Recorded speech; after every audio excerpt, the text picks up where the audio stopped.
And now, it's Compliance Update with this morning's hosts, Dan Cooperstein and Dot Summers.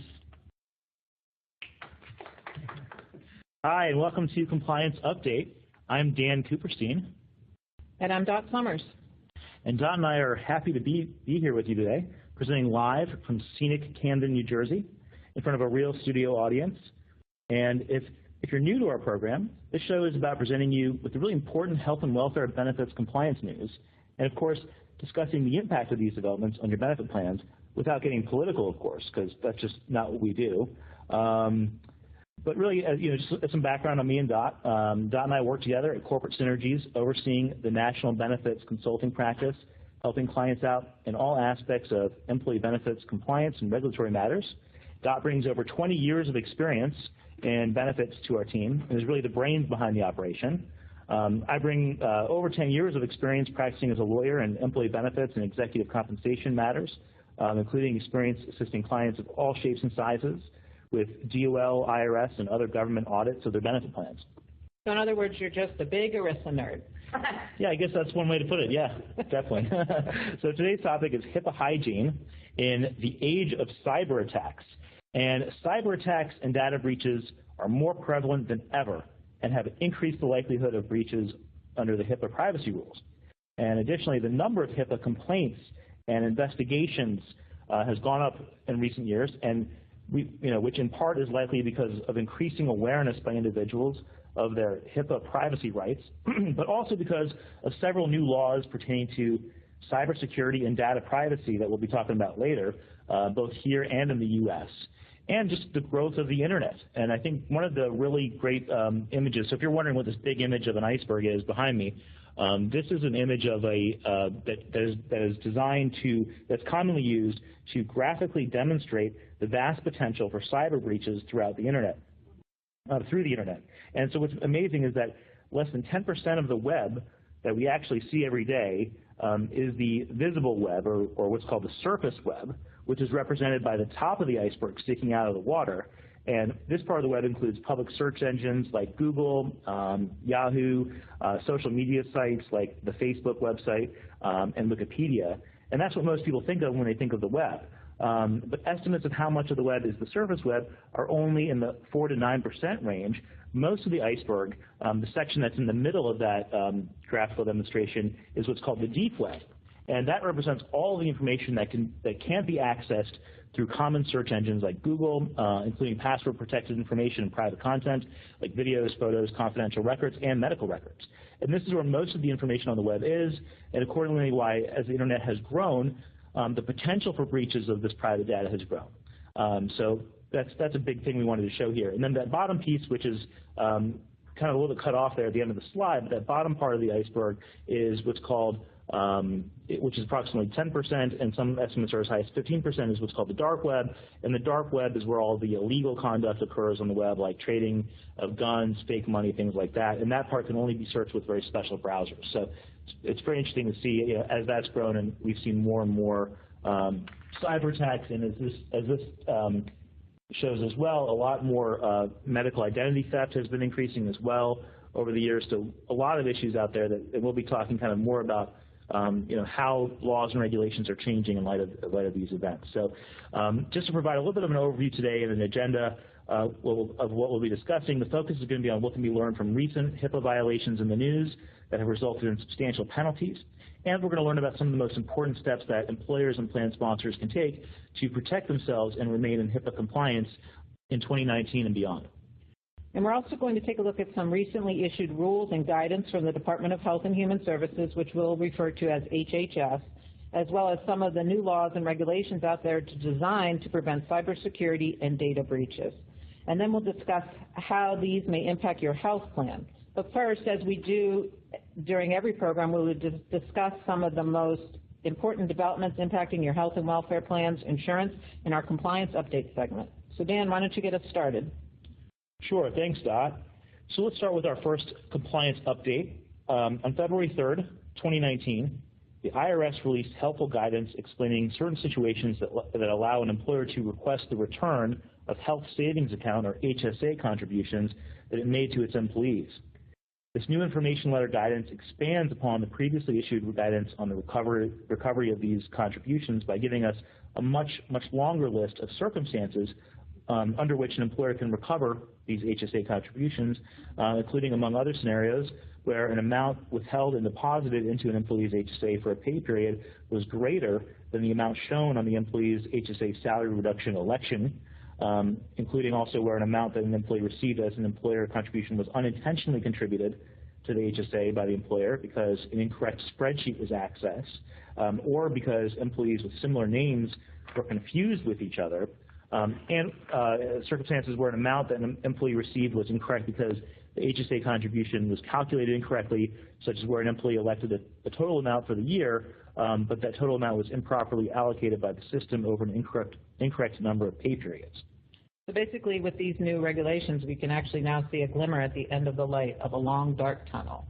Exactly. It's, HSA plan corrections have long been shrouded in a lot of mystery because guidance out there was just very short and limited. So, this one really helps to explain things much better, and it's definitely a light at the end of the tunnel. Because those examples are very common. Every day we're getting questions about, incorrect contributions to an HSA. Somebody was Medicare, they didn't let us know. We put the wrong amount, we didn't shut off. So all of this information is, this is going to be very, very helpful. Definitely. So let's talk about grandfather plans. And that's actually a picture of my real grandfather. I'm just kidding. So on February, I see the resemblance. On February 25th, 2019, the Departments of Labor, Treasury, and HHS published a request for information, or RFI, about grandfathered plan status under the Affordable Care Act. And as background, in case you can't remember, all the way back to 2010, when the ACA first came into existence, the ACA allowed certain plans to continue operating in the same way they operated prior to 2010 if they didn't substantially increase the cost of their benefits and make other substantial plan design changes. Now, the benefit of grandfathering your plan was that your organization would not have to comply with several of the ACA mandates, like the requirement to provide preventive services with no out-of-pocket costs. And given that this was so many years ago, it just seems like there are probably only a small number of plans out there that remain grandfathered. And interestingly, this RFI was designed to get more information about these plans in an effort by the agencies to actually make it easier for them to continue with their special status. Easier? When does that ever happen from the government? Exactly, and exactly right. I mean, so more specifically, the RFI is asking for information about the challenges that plan sponsors face in preserving the grandfather status, and whether there are ways that the agencies could assist plan sponsors in maintaining that status. So they've asked in that specific questions, like, do any of the requirements for maintaining the grandfather status create particular challenges? How could these be modified to reduce the challenges? Why do plan sponsors choose to retain their grandfathered status? What are the costs and benefits that plan sponsors get in retaining that status? So that's the gist of it. Now, the comment periods are over. The comment period is over. The comments were due by March 27th of 2019, and therefore they're not going to accept new comments, but we'll continue to monitor this and to keep you updated on the agency's next steps here. Hey, Dan, I would think, though, that if you're a plan sponsor enjoying the benefit of having a grandfather plan, why would you even want to submit a comment? Why put yourself on the DOL's radar in any way? Yeah, I agree 100%. I mean, I guess you could always submit your comments through a third party, like an industry association, law firm, or a consulting firm. True. I guess if we were ever actually contacted with such a request, I bet one of our clients would probably ask us to be referred to in the response as an organization working in a consumer markets-related industry in a distant U.S. territory, or something even more generic. Exactly. Somewhere far, far, far away from Washington, D.C. So another development that happened very recently that we've been talking a lot about with our clients is that, and while we're on the topic of the ACA, let's talk about association health plans, which is something that I think a lot of people are always interested in. On March 28th, a federal district court judge in D.C., Washington, D.C., invalidated the new final regulation on association health plans. And this new final rule that was issued on association health plans, or AHPs, in June of 2018, it was part of an executive order by President Trump from October of 2017. This new final rule made it easier for small businesses and individuals to join together into associations for purposes of forming association health plans, and as a result, it helped them to avoid costly ACA small group market rules. And this case that happened most recently that we're talking about started when 11 states and Washington, D.C., their attorneys general sued the Department of Labor, alleging that the new final rule unlawfully expanded the definition of employer under ERISA, and therefore violated the Administrative Procedure Act, or APA. And interestingly, the court agreed and notably called the final rule an end run around the ACA. And while the DOL could still appeal the judge's decision, it will be interesting to see if other courts use this decision as grounds to invalidate other rules that were issued by the agencies pursuant to that same executive order issued by President Trump, including new rules on short-term limited duration insurance coverage for individuals, and the new HRAs that were talked about in proposed rules and that we talked about in our last webinar that allow for the reimbursement of individual premiums. So it'll be interesting to see if those things get invalidated as well. Right. Yeah, that's the real kicker here, Dan. I mean, if the Association Health Plan rules were an end around the ACA, then those newly proposed HRA rules that allow for the reimbursement of individual premiums are definitely an end run around the ACA as well. You know, because remember, they allow employers to kick off their employees onto exchanges without having to pay any employer mandate penalties. Exactly. It should definitely be interesting to see what happens next with those proposed HRA rules and how this decision will impact things. Great. And while we're talking about court decisions, as we reported in our last show, a recent federal appeals court's decision weighed in on a practice by third-party administrators, or TPAs, that is used to recover health plan overpayments by medical providers and use them to offset underpayments by other medical providers, a practice known as cross-plan offsetting. And while not ruling that that practice is illegal, that decision made several unfavorable and critical comments about cross-plan offsetting and how that practice really impacted things for plans. And the new news here is that the defendant TPA in that recent case, United Health Group, unhappy with that court's decision, decided on March 5th of 2019 to appeal that decision to the U.S. Supreme Court. And it should be noted that this appeals court that had held that the practice of cross-plan offsetting was questionable had failed to actually rule on its legality, since it concluded that the practice was not authorized by the particular plan in that particular case before the court. So as a result, after the decision, the plan sponsors were left without a very clear understanding on the legality of cross-plan offsetting, even though the language of the court's decision was, strongly suggested that the practice could become unlawful at some future time. Now, given that United Health has now appealed to the U.S. Supreme Court, we may soon be getting a true and final ruling on the legality of cross-plan offsetting from the highest court in the land.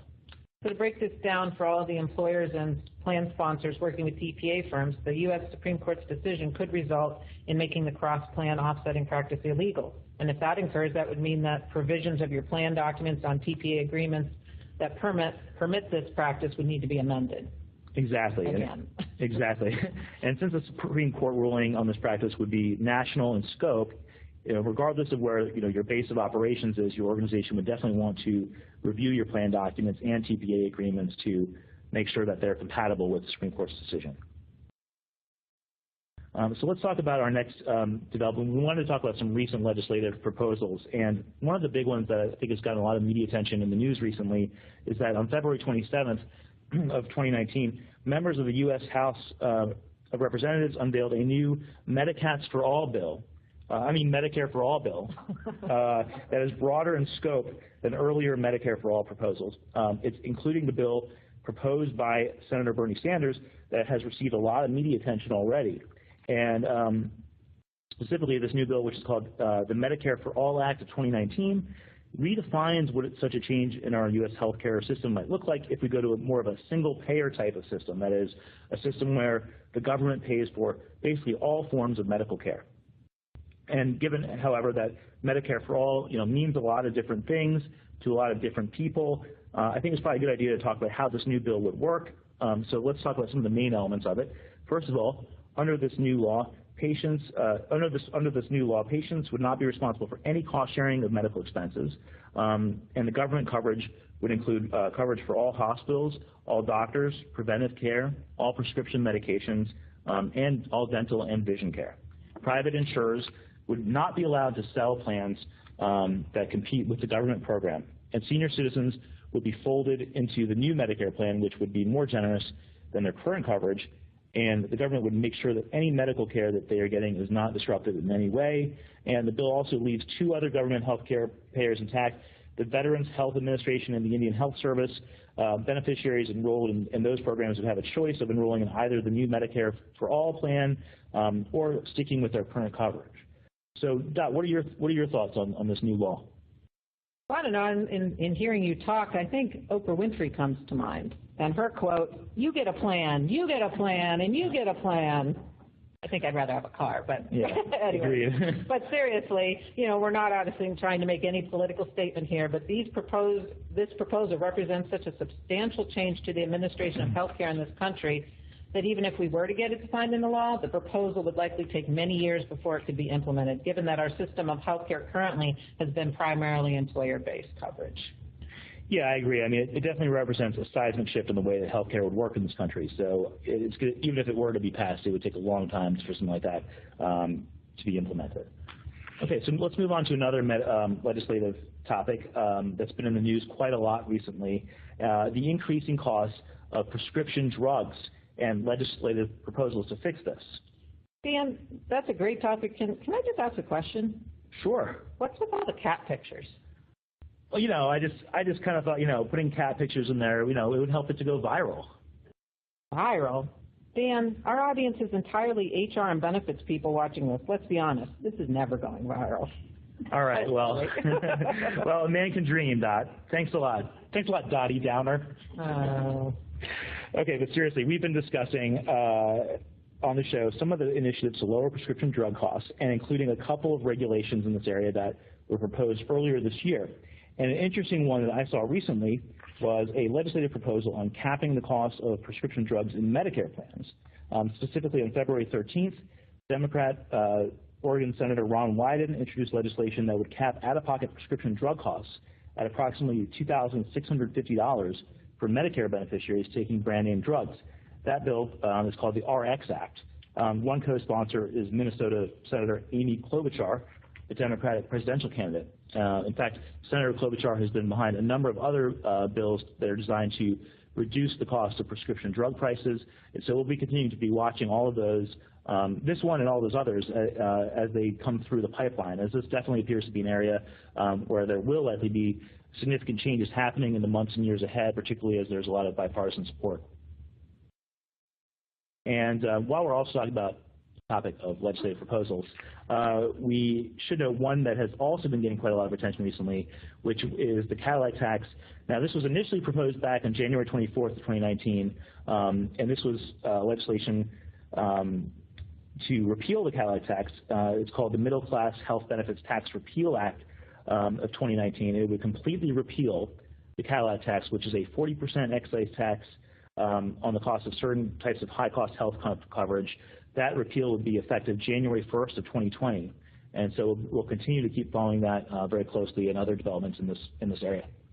So, Dot, do you want to get us started and give us a little brief refresher as we get into our HIPAA? Now we're going to get into the main section of what we're going to talk about. So you want to give us a brief refresher on how the HIPAA rules work? Sure. All right, and I'm sure most of you have been through our training. If you're a client of ours, you've gone through this training with us. As we know, all of our clients that have and are considered covered entities are required to have their PHI handlers go through training. So again, just kind of a refresher. So to understand who has to comply with HIPAA and who is going to be subject to all the rules that Dan's going to be talking about later, the type of organizations that are subject to HIPAA, they have a formal name and they're known as a covered entity. And not every organization that receives medical information is considered a covered entity. So three types of organizations that are considered a covered entity. So the first one that applies to pretty much everyone on the phone is a health plan. So a health plan, including health insurers. So if you are a fully insured plan, then your insurance carrier is helping you administer that health plan is also considered a covered entity. So a health plan is an individual or group health plan that provides for or pays for the cost of medical care. Not every type of plan that the employer offers is considered a health plan. We're talking about specifically medical, dental, vision, prescription, health FSAs, and HRA plans, because those plans are paying for or providing for the cost of medical care. But ones to note that are not considered covered entities would be short-term disability, life insurance, workers' compensation.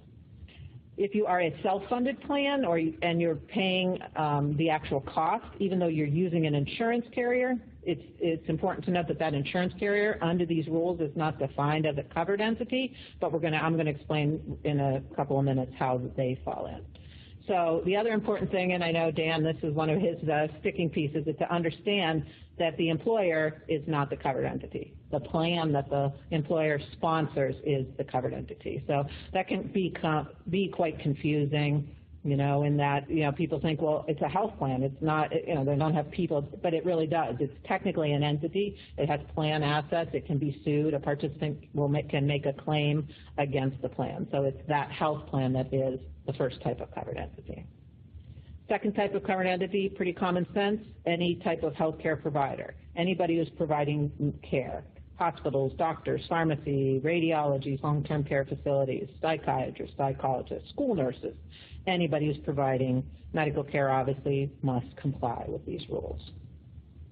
The third and final type of covered entity required to comply is what is known as a healthcare clearinghouse, and these are just billing entities that help providers bill claims electronically to an insurance carrier. So a doctor in New York City may have to send claims electronically to 10 different insurance carriers. In that case, they might not have the systems able to handle that submission, so they submit all of their claims to a healthcare clearinghouse. They format the claims, send them on to the insurance carriers. Those really are the only three types of organizations that have to comply with HIPAA. Doesn't leave a lot, it's not a lot, and there's certainly a lot of other parties and businesses that help the covered entity administer their plans, so that we know that the plan itself is the covered entity. They have to protect HIPAA. But what about that self-insured plan? If that self-insured plan's claims administrator doesn't have to protect the medical information they receive, that's a problem. What about an FSA or an HRA vendor? They also are not considered a covered entity. So you have your employees sending their claims to be reimbursed under an FSA, and the TPA running that FSA technically doesn't have to protect. I also did not mention insurance brokers, corporate synergies. We are not directly required to protect the information that we receive either from the employer or through our benefits VIP team who are helping our employer groups with their claims. As a covered entity. As a covered entity, sorry. Yeah, let me just preface that, right, as a covered entity. But because that is a liability for the covered entity because they need these business partners, under HIPAA they allow the covered entity to name these business partners as what we are known as a business associate. And then there's a contract known as a business associates agreement, which each covered entity would want to have with each of its business associates. And it's a contract, and it just defines the liability, it puts in there, and basically what it does is it shifts that liability to the business associates themselves. Right, and I think it's important to note that, regardless of whether or not you have a business associate agreement in place, the business associate is directly subject to the HIPAA privacy and security rules. So just to clarify what Dot just said a little bit, right, that health FSA vendor or corporate synergies or any of those different types of brokers or consultants that have access to PHI under the plan are considered business associates, and regardless of whether or not they have a business associate agreement in place, which you should do to protect, to clarify and govern how the PHI will be transmitted between the plan and those vendors. Regardless of whether or not that agreement is in place, they're still subject to the privacy rules under HIPAA. Yeah. Great. Okay, so now we know who the covered entity is. We have to talk about what information are they required to protect. And the formal term that we use for that medical information is PHI, Protected Health Information. So PHI is individually identifiable health information that's created, transmitted, or retained in any form. So it's verbal information that employees provide to you. They're showing you EOBs and hospital bills where there's denied claims. They're showing you, that their cancer treatment claim denied, their OBGYN denied, they had the wrong copay, and you're helping them with that information. It's a verbal information that they're sharing with you. You're actually seeing the paper EOB, or they're just calling you on the phone talking to you about their claims issues. And then anything electronically, emailed. The other type of information that can be protected health information is claim data that comes from the carriers. And the thing to remember here is when we're talking about PHI, we're talking about individually identifiable health information. So you're a self-funded plan, you get monthly claim reports, and that claim report shows Mary Smith, OBGYN claim, a dollar amount, a date of service. You're able to connect that person to a diagnosis or that person to a condition. Connecting a person can be a Social Security number. There may not even be a person's name, but if there's a Social Security number there related to, and then a diagnosis and a procedure code. Even situations where you have no name, no Social Security, where you have a name, you don't have a diagnosis or a procedure code, but you have a provider name. You have the Fox Chase Cancer Center of Philadelphia. There you do have PHI as well because you can infer that diagnosis. But just to clarify one thing, you don't need to get your claims reports that way. No, correct. You always de-identify them or see them in the aggregate. Exactly. So you don't necessarily have to see it with the person's name on it. Right. Yeah, and I would say in most situations, most carriers do that. They de-identify the information. They remove the person because really in a self-funded plan for that employer to be managing its costs and that, it really just needs to see the claims themselves. They don't really need to understand in the dollar amounts. They don't need to necessarily know who the person is. Now, outside of all of that, being able to connect that person with a diagnosis, there also is PHI where you have no diagnosis, no procedure code, and no health care amount, and that is enrollment information. Now, enrollment information can be considered protected health information because it's demographic information to the employee, connecting them to an insurance carrier and connecting them to a plan. So simple case, let's think about an enrollment form. An enrollment form, this employer has Aetna as their medical plan, and they offer an HMO, a PPO, and a high deductible plan. That enrollment form also has Mary Smith's name, her birth date, her Social Security number, her address, and all of her dependents. Well, you're thinking, well, how can that be PHI? It's because there's that demographic information with connection to the plan. Anybody, I could call Aetna's plan and say, I'm Mary Smith, and what is that member service going to ask me? Great, for security purposes, tell me what plan you're in and tell me your birth date, your Social Security number, and your address. Now I have access to additional information. So I would say, and we're going to talk about this too when we talk about the breaches and things like that, it's in most cases, Social Security numbers are probably one of the most affected PHI when we review these things. Okay. All right, so what information is not covered under HIPAA? We talked about what is PHI. So, to Dan's point, if the PHI is de-identified, you remove that factor of the individual, not considered PHI. Health information held by non-covered entities.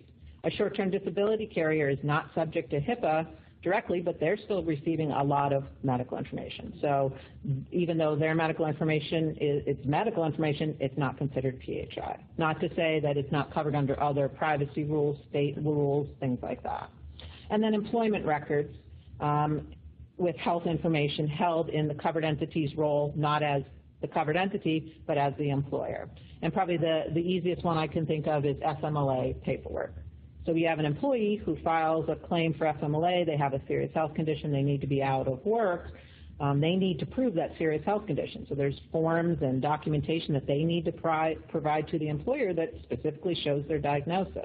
But because that diagnosis or that medical information is being requested due to an employment law, an FMLA, or a state leave, and not being used for the processing of a claim, it's not considered covered entity and not protected.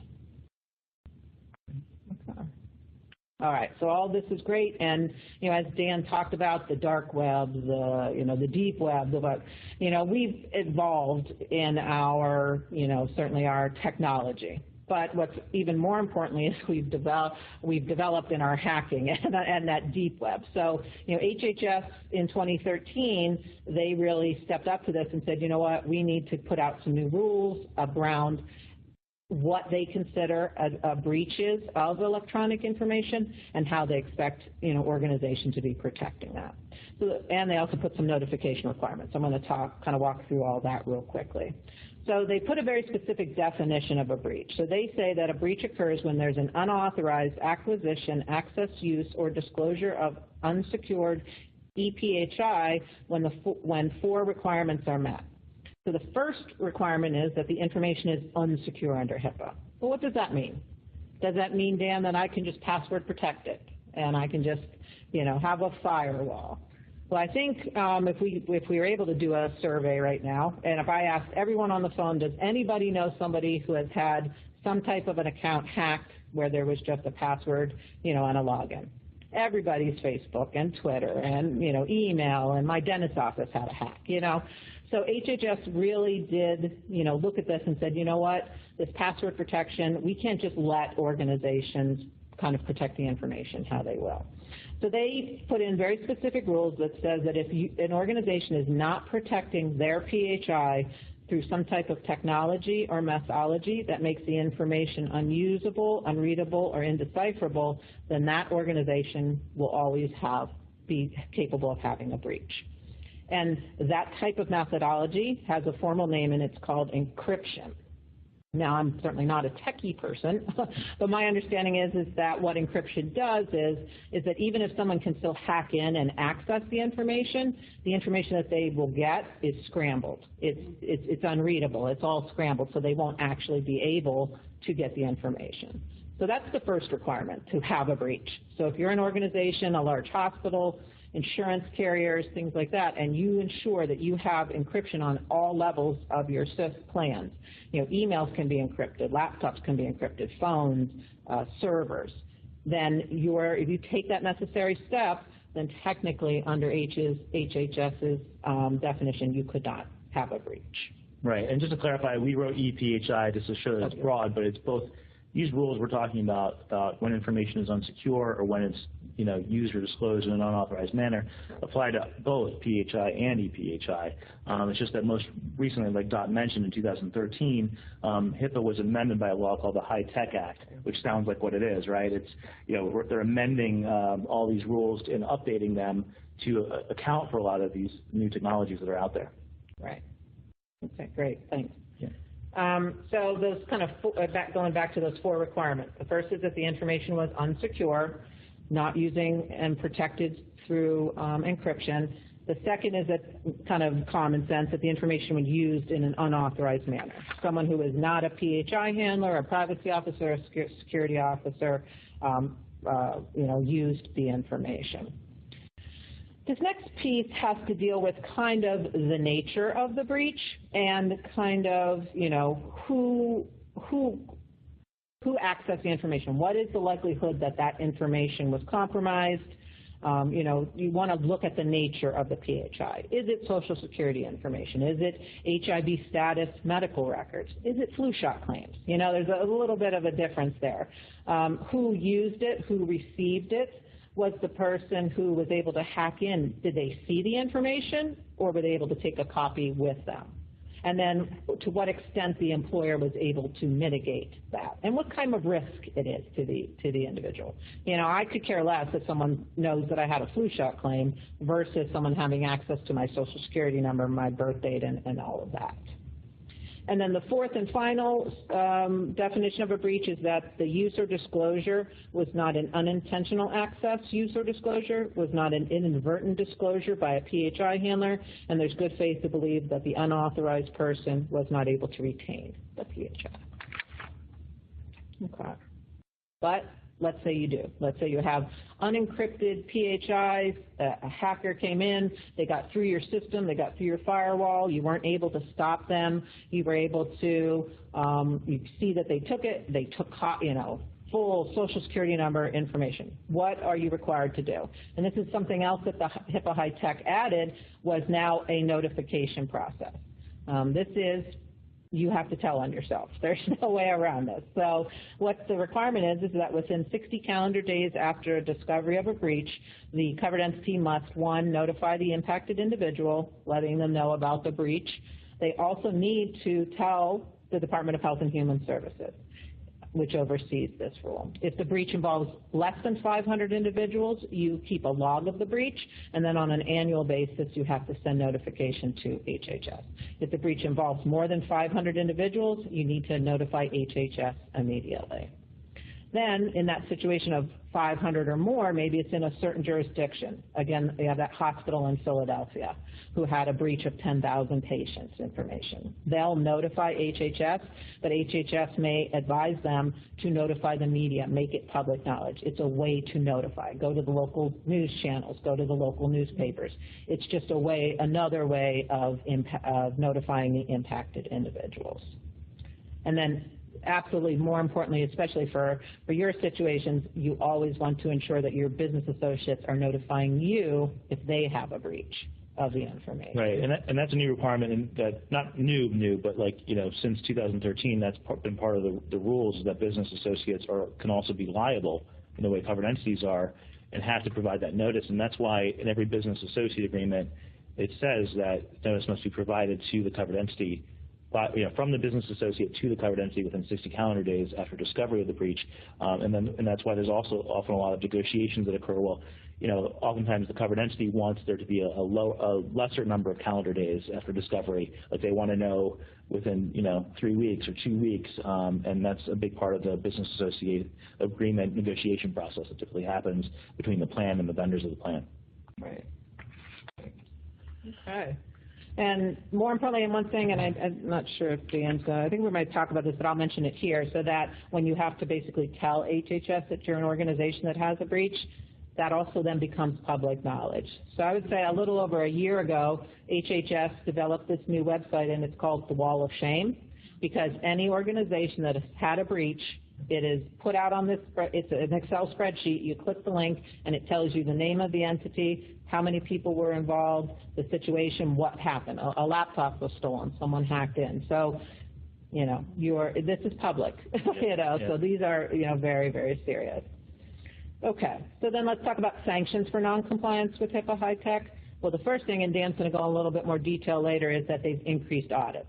So they have started to audit. You know, when I first started with Corporate Synergies, it was 2005, 2006. I mean, HIPAA was just coming around. And, someone would have said to me, well, can we be audited for HIPAA? How am I going to get audited? I said someone was fired and they went to HHS and they complained, and that's how that audit. Not the case anymore. They're doing audits. They're picking people. They are auditing. They've added willful neglect penalties as well, and Dan's going to talk about those penalties. They're huge. And then the final thing that is very, very huge as well is that, okay, you have this breach, you're penalized by HHS for millions of dollars if it is in a certain jurisdiction, that hospital in Philadelphia. If the State Attorney General of Pennsylvania feels that it's such an egregious act, they can also file a civil lawsuit. So not only could you pay millions and millions of dollars to HHS, you may have to pay millions of dollars to the affected individuals. Great, and we'll talk about also the fact that the penalties have now started to increase every year, which we'll talk about in a little bit as well. So we wanted, while we wanted to, thanks for that refresher, that was really helpful. Now let's talk about some of the recent, we wanted next to talk about some of the recent and relatively recent regulatory developments in the HIPAA and cyber compliance areas that are really important to be aware of. And of course, we realize that one of the biggest recent developments to happen in the HIPAA and cyber world was the Anthem breach, and we'll be discussing that shortly. But first, we wanted to focus on some of these recent regulations and guidance materials that have come out of the agencies, as it also helps to kind of put some of those recent data breaches into context. And so one of the things that happened very recently that was very interesting was that on March 5th, the Office of Civil Rights, or OCR, which is the agency within HHS that enforces HIPAA, issued a comprehensive report on its HIPAA audit and enforcement activity over the 3-year period of 2015 through 2017. And this report, which is called Report to Congress on HIPAA Privacy, Security, and Breach Notification Rule Compliance, was truly a treasure trove, and say that 5 times fast, of valuable data about how OCR conducts HIPAA audits and reviews, as well as its compliance reviews and investigations, including information that details the number of HIPAA complaints that OCR received, the number of complaints that were actually reviewed or investigated by OCR, and the number of complaints that were resolved or that resulted in civil monetary penalties or other types of enforcement. The report also provides details about the findings of their reviews and their investigations. So it's really truly an impressive, it is truly a treasure trove, truly a treasure trove of impressive materials. And it really is kind of like a guidance document as well. If you are an organization that's involved in one of these audits or that gets audits, it really gives you a lot of guidance as to what you should be doing, even though it's not formal guidance like in the form of actual rules. And just to provide a few more interesting specifics about this new report, back in 2015, OCR received 17,622 new complaints, and then it kind of went up and up and up, and then in 2017 it received 24,506 new complaints. So that means that in 2017, OCR received 6,884 more new complaints than they received in 2015, an increase of approximately 40%. And so that really exemplifies what we're talking about, and what we talked about earlier in the show, which is that the complaints are probably going up because more and more people are becoming aware of their rights under HIPAA, as well as the fact that there's been all these new cybersecurity laws that have come out, which we'll be talking about some of those later, and the fact that the internet has grown, which we already talked about a lot as well. So really an interesting piece. And one of the other interesting things that it did too is that this report also was extremely helpful in giving us a better understanding of OCR's Phase 2 audit program, which started back in 2016 and has really continued into 2019. And the report explains that OCR's it talks a little bit about the history of this and talks about its Phase 1 audit program, which was referred to by the agency as their pilot audit program, and was launched back in 2011. And that was used as a way to really establish the protocol and key issues to review for their most recent and current audit, the Phase 2 program. And like Dot mentioned, right, in the old days, right, it would have to be some very specific example if someone goes to HHS and complains. But now, as you can see from the stats behind me and on the slide, that really they're just going out and doing random audits now of both covered entities and business associates. Now, the vast majority, probably over 80% of these are, happen to be covered entities that are in the health insurance industry or that involve, insurance pharmacies or insurance carriers or claims and things like that. But that doesn't necessarily mean that you're out of their scope, right? They can still randomly audit you regardless of which industry you're in. Common sense that they're going to start with the entities that have more PHI, but it's a matter of time, as we've seen through these audits, that they are going to start getting to the health plan component at the employer. Exactly. They can always include group health plans by employers as covered entities, so it's not doesn't mean that you're off the radar if you're not in that industry. And so the interesting thing here is that back when the Trump administration, when President Trump first came into office, there was a lot of talk about the fact, well, he's not going to be as tough on employers anymore, and audits are going to be going down, and we'll see a lot less auditing of employers and group health plans and covered entities. But really, if anything, as can be shown from the slides and just from all the data that we're getting, the pace of these OCR HIPAA audits has really increased over the years, and really it seems like the Trump administration and their agencies are really enforcing HIPAA in full force and really going at it.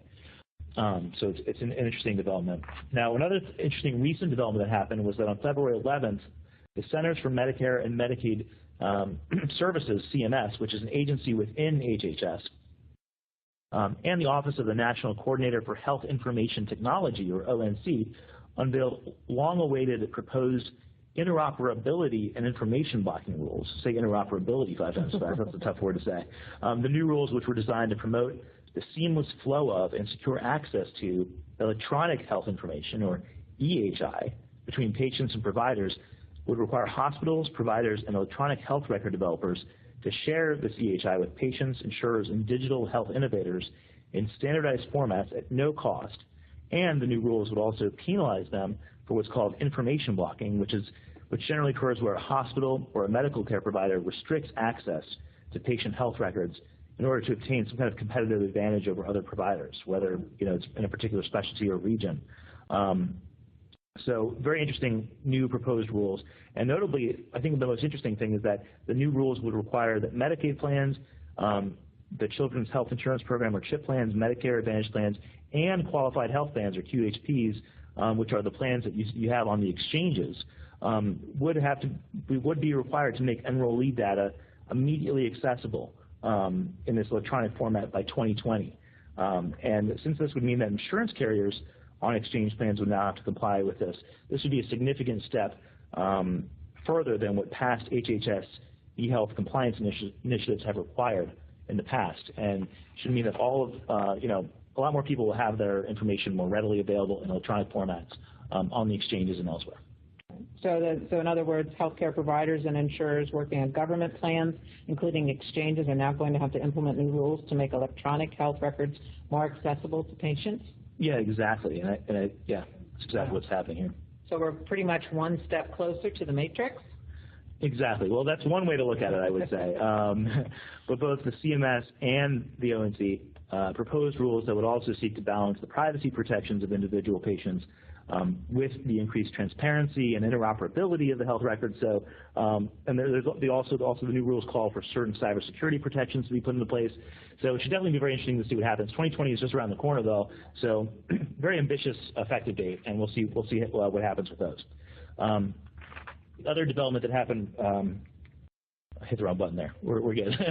the other big development that happened was that recently the Department of Health and Human Services increased their tiered penalties, and what that is, just to provide a little bit of background, is that back in 2015, HHS decided, the agencies that oversee HIPAA decided to increase the penalties over time to account for inflation.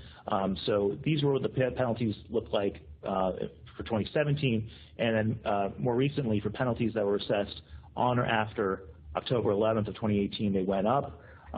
So it's an increase of 2.04%, but still, when you look at some of these numbers, these are not small numbers, right? And what's interesting is that they can apply in different areas, right? So, we talked, Dot mentioned willful neglect. That's probably one of the more serious things, but it also applies to different types of categories of violations, and they're not exclusive. So you can rack up, $1 million here, $1 million there, and it can get pretty high very quickly. So we're not going to go through the actual numbers. I mean, it's really more for your own reference. But it should be noted that this is definitely something that is happening now, and it's it has a big impact on on HIPAA compliance. So Dot also mentioned just briefly that about 2 years ago we got a bunch of new changes happened with HHS and with HIPAA. Dot mentioned the new wall of shame, which we'll talk about in just a minute. But I also wanted to mention some of the other things that came out around the same time in 2017, which is that the HHS released all of this new cybersecurity and HIPAA guidance, so that will help you as a covered entity understand what you should do if there's ever a cyber attack that hits your plan. And it gave you very easy to follow steps. And so there were 3 things that came out. There was a cybersecurity checklist, which we've given you the link to on the slide.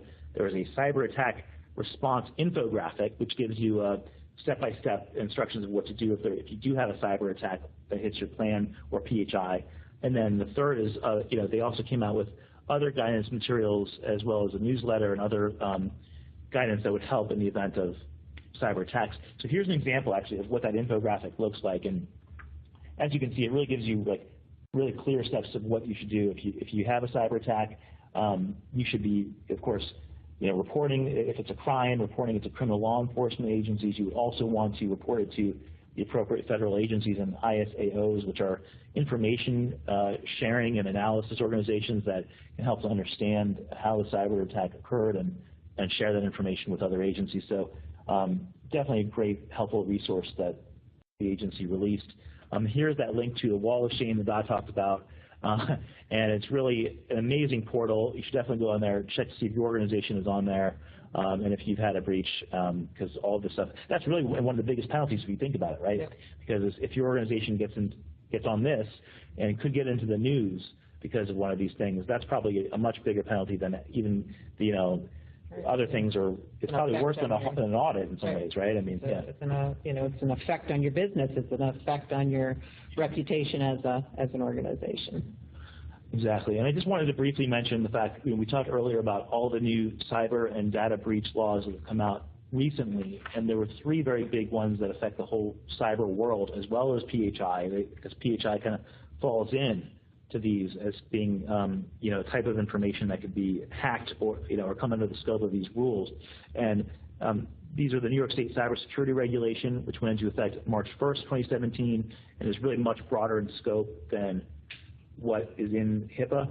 So it's, any kind of really private, confidential information that businesses have that are in the state of New York and that are regulated by the New York Department of Financial Services have to comply with these very tough requirements.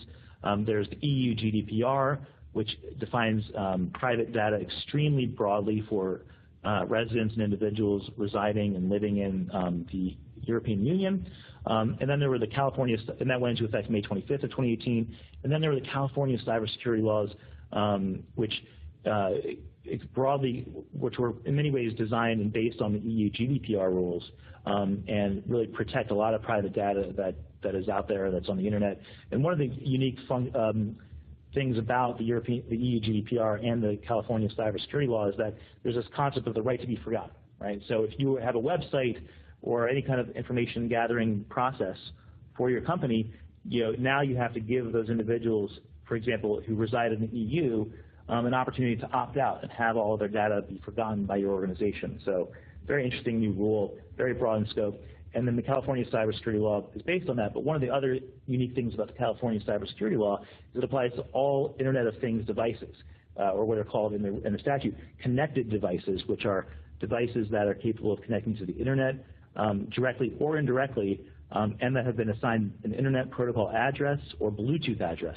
So extremely broad. If you market one of those or sell one of those in the state of California, you're going to have to comply with this new law that will go into effect on January 1st, 2020. So Alexa, it's one of those things where, look, definitely one step closer to the matrix, and just really amazing how it's going to be a lot harder for people to sell things and to create new devices. So you're saying it's going to be a lot harder for people to hack into your wellness plan and get all their data, like from Fitbits, which we all wear, which you and I are both wearing today? Exactly. And all those people that want to see that I did 5,000 steps today. 5,000, Dan? It's 11:30. Let's see it all. Go ahead, it's 10:30. Maybe 500 steps, Dan? Yeah, you're probably right. Exactly. So, Scott, do you want to talk about the Anthem breach real quickly and just kind of, great. Yeah, so the important thing there, the one reason why the Anthem breach is so important is right now it's the largest breach ever recorded. And so for you guys that are aware, Anthem is an independent licensee of the Blue Cross Blue Shield plan operating throughout the United States, many states, I think probably primarily in California. It's the nation's largest health benefits company, providing medical care coverage to 1 in 8 Americans through its affiliated health plans. They had a breach. So on March 13, 2015, Anthem filed a breach with HHS saying that on January 29th, they discovered cyber hackers had gained access to their IT system via an undetected, continuous, and targeted cyber attack for the apparent purposes of extracting data, otherwise known as an advanced persistent threat attack. When we say the largest breach, they are estimating that this cyber attack affected 79 million people's information. That's like, I'm really bad with geography, but it's like 3 times the state of California. Like, it's crazy. 79 million people.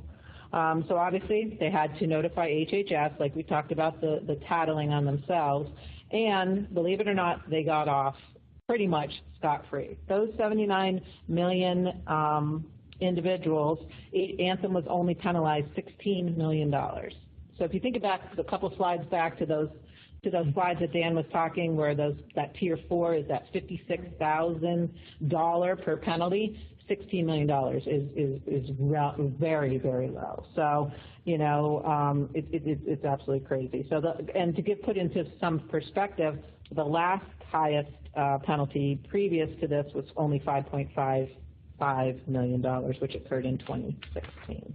Wow, that's unbelievable, and it's really amazing that, that's probably the biggest development that's happened recently. Right. We did have a few of these other really big ones that happened in the last year or so, and I'm not going to go into tons of detail here, but all the detail is definitely on the slides for you to review after. But I think if you look at a lot of the themes here, this Cottage Health settlement, $3 million settlement from February of 2019.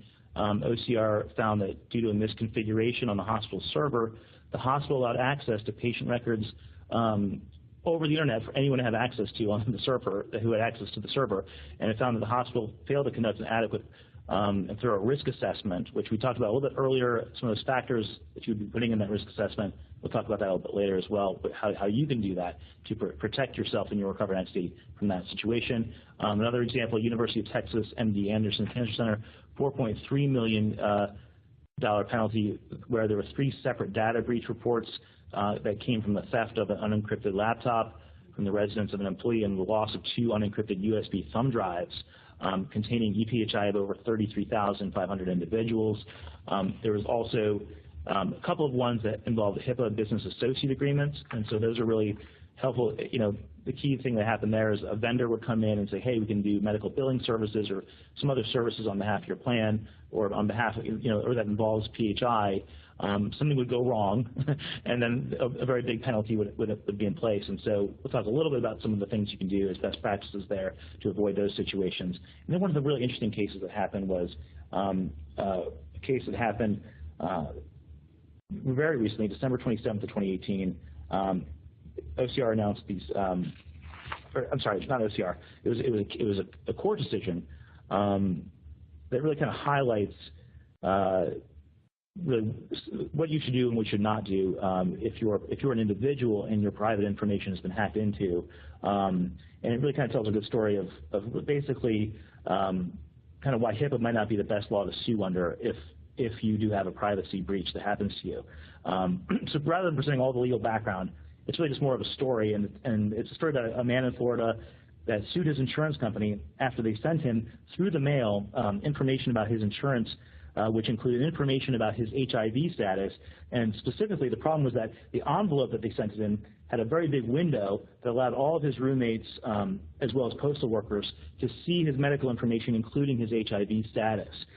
So while you probably think, okay, well, this person should sue under HIPAA, after you've listened to all this presentation, in fact, he did a much smarter thing. His lawyer did a smarter thing. Instead of suing on grounds of HIPAA, he sued under Florida state privacy law. And while the court dismissed all of his other claims, the court ruled that the claim for his invasion of privacy under Florida state privacy law was viable and could survive summary judgment. So basically, really a victory for that employee. And something that you should to realize that HIPAA does not have a private right of action. So you can't, as an individual, sue for a breach of your privacy rights. And so you may want to, if something happens to you as an individual, you should probably look at your state or or other privacy laws to sue. So we just wanted to kind of wrap up a little bit here and talk about what you should do as an organization. What are some of the best practices to do to protect your organization from HIPAA incidents? And this is really what's called a HIPAA incident response plan or HIPAA risk assessment. And it's really kind of one of the best things that you can do as an organization. The important thing to take into account is to look at a lot of these factors, look at a lot of these cases, these OCR settlements, the Anthem breach, figure out what went wrong, right?